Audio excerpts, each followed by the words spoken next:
नमस्ते बच्चों, अब हम कंसेप्ट देखने वाले हैं काइनेटिक एनर्जी का। पिछले वीडियो में हमने देखा पोटेंशियल एनर्जी। देखिए काइनेटिक एनर्जी जो मैं समझा के दे रहा हूं वो क्लास 6 के हिसाब से है।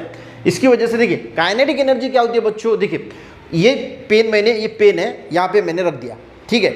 अब पेन को मैंने उठाया, अब उठाने के बाद इसके अंदर पोटेंशियल एनर्जी जो है वो स्टोर होती है, इसके अंदर पोटेंशियल एनर्जी है। पर जब ये नीचे आता है, जब मैं इसको छोड़ता हूं तो ये मोशन में होता है। यहां से यहां तक जब ये आता है तो इसके पास मोशन होती है, यानी गति होती है, तो ये होती है काइनेटिक एनर्जी। तो ये जो पोटेंशियल एनर्जी है ये कन्वर्ट हो जाती है काइनेटिक एनर्जी में धीरे धीरे, और इसी को हम बोलते हैं काइनेटिक एनर्जी। यानी देखिए दो डेफिनेशन मैंने यहां पे लिखे जो आपको सिंपल लगे। देखिए एनर्जी ऑब्टेन फ्रॉम मोशन, तो जब ये मोशन में होती है, हम साइकिल से कहीं जा रहे हैं तो हम साइकिल हमारी मोशन में है, तो उसकी वजह से उसमें जो एनर्जी क्रिएट होती है, एनर्जी ऑब्टेन हमें मिलती है, उसको बोला जाता है सिंपली काइनेटिक एनर्जी।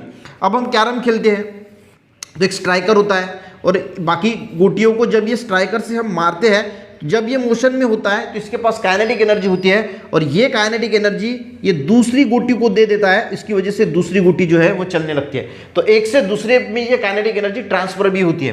तो काइनेटिक एनर्जी का जब भी काइनेटिक एनर्जी कोई बोले ना, जब भी बोले काइनेटिक एनर्जी वर्ड, तो आपके दिमाग में आना चाहिए मोशन, यानी गति।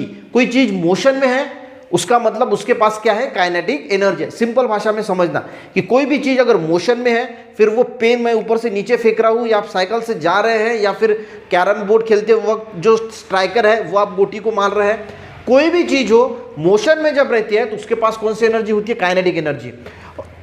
पोटेंशियल एनर्जी को हम क्या बोलेंगे, अगर वो एनर्जी जो किसी स्टेट में या पोजीशन की वजह से अगर आती है, वो हमने डिटेल में एक्सप्लेन किया था कल के वीडियो में, कि अगर कोई एनर्जी किसी स्टेट में या पोजीशन की वजह से अगर आता है उसको पोटेंशियल एनर्जी बोला जाता है। पर मोशन की वजह से जो एनर्जी ऑब्टेन होती है उसको क्या बोला जाता है, सिंपली डेफिनेशन याद रखना, the energy obtain from motion is called kinetic energy. थोड़ी इससे advance definition, energy possessed by an object, object में एनर्जी है किसकी वजह से, due to its motion, motion की। दोनों डेफिनेशन सेम ही है, दोनों सिर्फ ये थोड़ी एडवांस है, ये थोड़ी हल्की डेफिनेशन है, ठीक है। The energy obtain from motion या फिर energy possessed by an object, object में कोई एनर्जी पजेस है ड्यू टू उस मोशन, उसकी मोशन की वजह से, उसको बोला जाता है काइनेटिक एनर्जी। काइनेटिक एनर्जी का फॉर्मूला भी हो सके तो याद रखना, नहीं आपको है नहीं ये फॉर्मूला, फिर भी हो सके तो याद रखना। Kinetic energy is equal to होता है 1/2 mv², m यानी मास, v यानी वेलोसिटी, ठीक है।